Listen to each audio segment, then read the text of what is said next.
저보고 지금 이걸 믿으라는 말인가요, 그럼? 굉장히 화가 난 듯 보이는 한 외국인 여성이 시장 입구에 서 있는 한국인 대학생들과 말싸움을 벌이고 있습니다. 외국인 학생은 한국의 대학교로 유학이라도 온 듯 말싸움을 벌이는 한국인 대학생들과 똑같은 대학교 이름이 적힌 자켓을 입고 있는데요. 그런데 바로 그 순간 한국인 대학생이 다가오더니 다소 언짢은 목소리로 외국인 여성에게 한마디를 건넵니다. 그녀의 말을 들은 외국인 여성은 굉장히 충격을 받은 표정과 함께 휴대폰 카메라를 집어들더니 갑자기 시장을 뛰어다니기 시작하는데요. 과연 외국인 여성과 한국인 대학생들에게는 무슨 일이 있었던 것일까요? 안녕하세요. 저는 네덜란드에서 경제학과 대학교에 다니고 있는 아나 이반트라고 합니다. 약 1년 전부터 저는 20년 이상을 살아온 네덜란드를 떠나 현재 한국 대학교로 유학을 와서 한국에서의 기숙사 생활을 하고 있는데요. 한국으로 오기 전 저는 한국에 대해서는 아무것도 모르는 그저 평범한 대학생이었고 심지어는 네덜란드를 떠날 생각 자체도 가지고 있지 않던 평범한 대학생이었습니다. 하지만 네덜란드에서 경찰로 근무하시던 저희 아버지와 어머니는 어느 날 학교에서 과제를 마치고 돌아온 저에게 한국행 항공권을 끊어놨다면서 약 2년 동안의 강제적인 한국으로의 유학 생활을 통보하시더군요. 알고 봤더니 부모님께서는 제가 학교에서 돌아오는 사이 대학교 교수님에게도 연락을 해서 저의 유학 승인을 모두 마친 상태였습니다. 도저히 이해할 수 없는 강제적인 한국 유학에 대체 무엇 때문에 내가 한국에 가야 되냐고 물어봤으나 다소 고지식한 성격의 아버지께서는 한국으로 가야 저희 인생이 바뀐다는 어처구니 없는 한마디와 함께 방에 있던 제 짐까지 전부 꺼내 이미 여행 가방을 정리한 상태였죠. 아버지의 옆에서 우물쭈물하던 어머니에게도 왜 한국의 대학교에 다녀야 되냐며 물어봤지만 어머니께서는 뜬금없이 아버지의 경찰서에 자식을 한국으로 유학 보낸 경찰 동료가 있는데 한국에 갔다 오고 난 뒤 그 집 아들이 놀라운 인생을 살고 있다는 이해 못할 얘기들만 늘어놓으셨습니다. 항공권을 보니 놀랍게도 2일 뒤 출발하는 비행기였고 저는 어쩔 수 없이 거실에 있는 여행 가방을 챙겨 친구 집으로 도망쳤어요. 하지만 한국으로 출발하는 당일 놀랍게도 아버지는 저를 찾아 직접 친구 집으로 오셨고 그렇게 저는 끌려가다시피 한국행 비행기에 올라타게 되었습니다. 부모님 두 분 모두 경찰관 생활을 꽤 오래 하셨기 때문에 네덜란드에서도 중산층 이상의 경제적으로 자유로운 삶을 살고 있었던 저는 단 한 번도 들어보지 못한 한국이라는 나라를 가야 된다는 사실에 기분이 좋지 않았습니다. 그런데 수십 시간이 걸려 도착한 한국의 공항은 제 생각과는 다르게 꽤 크고 웅장한 모습을 가지고 있었고 저는 이때부터 조금씩 당황하기 시작했는데요. 간단한 입국 심사를 끝내고 공항으로 나와보니 제가 다니게 될 한국의 대학교 이름이 적힌 피켓과 저를 기다리고 있는 한국인 여성분이 입국 심사대에 계셨습니다. 한국말을 전혀 할 줄 몰랐던 저였기에 다소 당황한 표정으로 그 여성분에게 다가갔지만 매우 젊어 보이는 한국인 여성분은 저를 너무나 반갑게 맞이해 주시면서 능숙한 영어로 저에게 말을 걸기 시작했어요. 한국이 네덜란드보다 후진국이고 못 사는 나라라고 생각했던 저는 저보다 더 발음이 좋은 한국인 여성분의 영어 실력에 당황하게 되었고 저와 나이는 똑같지만 너무나 어려 보이는 외모에 한국인들은 다들 이렇게 매력적인 외모를 가진 건가라는 생각을 했습니다. 지은이라는 이름을 가진 그 친구는 자신이 현재 대학교에 있는 외국인들을 총괄 관리하는 총무와 같은 역할을 하고 있다는 말과 함께 궁금한 것이 있다면 자기에게 전부 물어보라는 매우 친절한 배려를 해주시더군요. 서울이라는 도시의 대학교에 국가유학 신청서를 제출했던 저희 아버지 때문에 저는 거주지도 구할 틈도 없이 한국에 도착하고 말았고 어쩔 수 없다는 생각에 지은 씨에게 거주할 수 있는 집이 없어서 앞으로 어떻게 해야 될지 모르겠다는 황당스러운 하소연을 하게 되었습니다. 그런데 제 말을 곰곰이 듣고 있던 지은 씨는 자신에게 좋은 생각이 있다면서 곧바로 학교로 가자고 했고 저는 얼떨결에 지은 씨를 따라 입학 날짜가 아닌데도 서울의 대학교로 향하게 되었습니다. 그런데 지은 씨를 따라 서울의 대학교로 가기 위해 인생 처음 한국의 지하철을 탔는데 저는 깜짝 놀라고 말았는데요. 사실 네덜란드에서 대학교를 다닐 때에는 네덜란드의 지하철이 정확한 시간에 도착하지 않는 문제 때문에 대학교 수업에 지각을 한 적이 몇 번이나 있었는데 어째서인지 한국은 지하철이 예정된 시간에 도착하고 예정된 시간에 정확히 출발하고 있었기 때문입니다. 처음에는 그저 우연이겠거니 생각했지만 지은 씨가 가르쳐주는 대로 지하철 어플을 켜고 시간을 확인해 보니 정말로 지하철이 휴대폰에 기록되어 있는 시간에 맞춰 도착하고 있었고, 저는 네덜란드에서는 상상조차 하지 못했던 지하철의 상황에 이게 대체 뭐지라는 혼란에 휩싸이기 시작했습니다. 만약 한국이 진짜 후진국이라면 휴대폰과 지하철의 도착 시각이 연동되는 것에도 분명히 문제가 있어야 정상인데, 오히려 한국은 휴대폰으로 모든 생활 통제가 가능한 엄청난 디지털 선진국처럼 보였어요. 더군다나 또 하나 문화 충격이었던 것은 바로 지하철에 공기청정기가 수십 대나 운영되고 있었다는 사실입니다. 지하철은 원래 더러운 곳이고 관리되지 않는 곳이라고 생각했는데, 그것은 네덜란드에서만 살아온 저의 편협한 편견이었죠. 놀랍게도 한국은 지하철이 깨끗한 것은 물론 지하철 내부에 자리 잡고 있는 매우 비싼 공기청정기 수십 대를 가동해 지하 내부의 공기마저 정화하고 있었고, 실제로 지하철 외부와 내부의 공기가 다르다는 것이 전혀 느껴지지 않았습니다. 지은 씨에게 한국은 언제부터 지하철에 공기청정기가 있었던 것이냐고 물어봤지만, 지은 씨는 10년도 더 된 일이라면서 정확하게는 모르겠다는 충격적인 대답을 해주더군요. 한국이라는 나라 자체가 제가 느낄 때에는 차가 필요 없을 정도로 교통이 발달되어 있었고, 네덜란드에서 평생을 살아온 저에게는 어떻게 이런 나라가 존재하고 있었지라는 생각밖에 들지가 않았습니다. 그렇게 약 30분 정도의 시간이 흐른 뒤 지은 씨와 함께 지하철 밖으로 나온 저는 또 다른 충격을 받고 말았는데요. 놀랍게도 제가 다니게 될 대학교의 정문이 지하철 바로 앞에 자리 잡고 있었고, 네덜란드와는 비교조차 되지 않는 크기를 자랑하고 있었기 때문입니다. 네덜란드에서는 사실상 학교를 가기 위한 교통수단이 차가 아니라면 전부 먼 곳에 자리 잡고 있기 때문에 대학교 수업에 가는 것만으로도 체력이 소진되는데, 한국은 그저 시원하고 편안한 지하철을 타고 내리면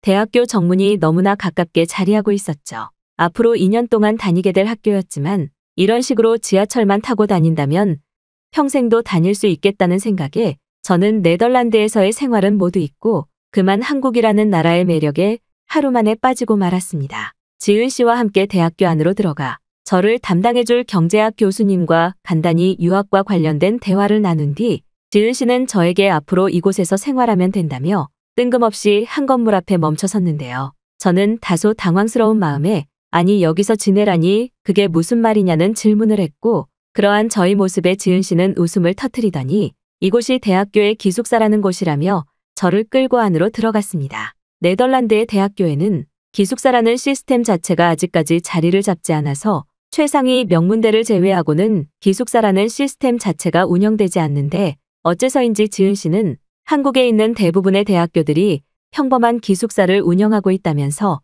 그다지 놀랄 건 없다는 설명을 이어나가더군요. 하지만 제 눈앞에 펼쳐진 한국의 평범한 대학교 기숙사는 저를 혼란스럽게 만들고 말았습니다.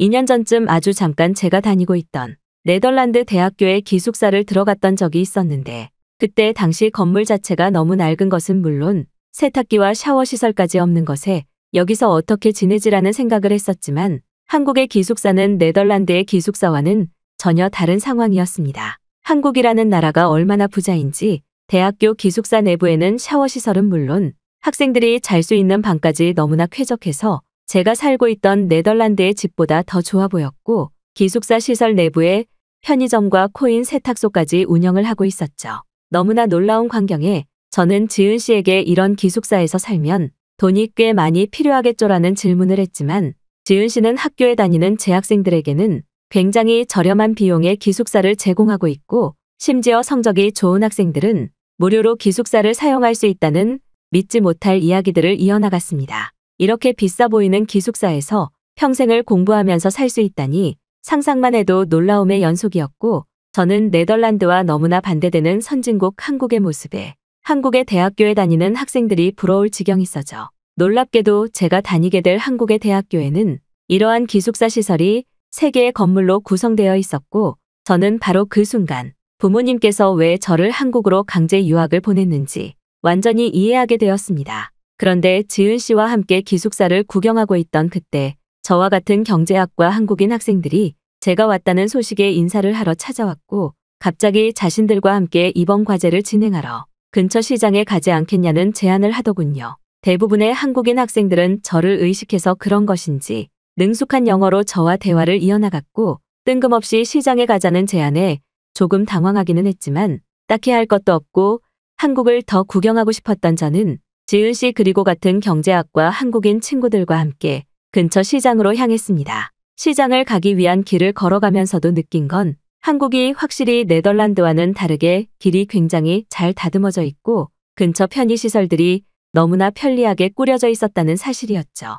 이러한 나라에서 2년 동안 살아야 된다니 갑자기 가슴이 벅차오르면서도 앞으로 어떻게 적응해야 되지라는 깊은 생각이 들기도 했습니다. 지은 씨와 친구들은 이번 경제학과 과제 주제가 시장과 관련된 것이라는 말과 함께 저를 이끌고 시장 안으로 들어갔고 저는 한국의 시장으로 들어간 순간 그만 할 말을 잃고 말았는데요. 제가 생각했던 시장은 네덜란드에서의 경험 때문인지 다소 청결하지 못한 부분이 많고 상품성이 좋지 않은 채소나 생선들이 놓여있는 광경이었는데 제 눈앞에 펼쳐진 한국의 시장은 네덜란드와는 전혀 다른 모습을 보이고 있었습니다. 시장 전체의 건물은 통째로 인테리어라도 한 듯 굉장히 쾌적한 모습을 보이고 있었고 심지어 몇몇 한국인 시장 아주머니분들은 외국인인 저를 보더니 손짓을 하며 김치를 먹어보라는 다정한 모습까지 보이셨어요. 심지어 몇몇 한국인 아주머니분들은 대학생인 저와 친구들을 부르더니 무료로 김치와 파전을 직접 주셨고 저는 그 모습에 그만 기겁을 하고 말았습니다. 네덜란드의 시장에서는 이처럼 따뜻하게 사람을 반겨주는 반응은 전혀 없을 뿐더러 조금이라도 오래 구경하고 있으면 지금 채소를 훔쳐가려고 계속 보고 있냐면서 도둑으로 몰아가기 바쁜데 한국의 시장 상인분들은 구경을 하고 있어도 오히려 너무나 친절하게 저희를 맞이해 주셨죠. 그저 팔고 있는 음식을 구경하거나 살피기만 해도 도둑으로 몰리는 일은 없었고 저와 친구들이 대학생이라는 이유만으로 맛있는 음식을 서비스로 주시기까지 했습니다. 당연히 저와 같은 과에 다니는 한국인 친구들 또한 나중에 간식으로 먹자며 음식을 서비스로 준 시장 상인분에게 파전과 떡볶이와 같은 맛있는 간식들을 구매했고 저는 그 모습을 보면서 괜스레 마음이 따뜻해졌죠.